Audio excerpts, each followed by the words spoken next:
menyaksikan pawai kapal hias di Bantaran Kurung Aceh, Banda Aceh pada Minggu 5 November 2023 sore.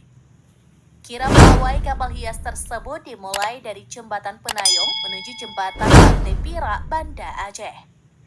Pawai ini merupakan salah satu rangkaian kegiatan Pekan Kebudayaan Aceh atau PKA ke-8 2023 yang sangat dinantikan oleh masyarakat. Masyarakat pun tumpah ruah melihat penampilan yang melibatkan 18 kapal hias dari kabupaten kota di Aceh dalam rangka kegiatan Pekan Kebudayaan Aceh atau PKA ke-8. Setiap peserta menampilkan sejarah, cerita, kesenian, tradisi, dan ikon daerah masing-masing.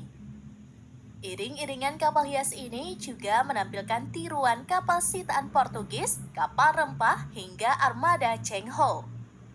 Beberapa peserta pawai kapal hias tampil dengan nuansa khas daerah masing-masing, seperti Kabupaten Aceh Selatan yang khas tampil dengan kapal bermoncong naga. Aceh Selatan digambarkan sebagai kapal pengangkut rempah dan erat kaitannya dengan posisi kabupaten itu sebagai penghasil pala terbesar.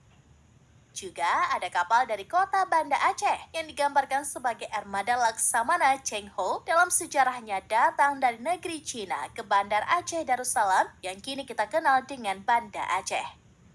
Selanjutnya kapal Aceh Barat ditampilkan sebagai pengangkut rempah yang kerap singgah ke Bandar Melabuh di masa lampau. Tak lupa meriam kuno khas Eropa menghiasi geladak kapal.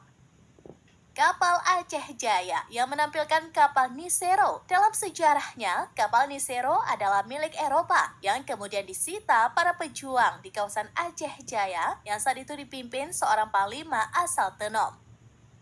Tak ketinggalan, Kabupaten Simelu tampil ikonik dengan memodifikasi kapalnya menjadi lobster raksasa.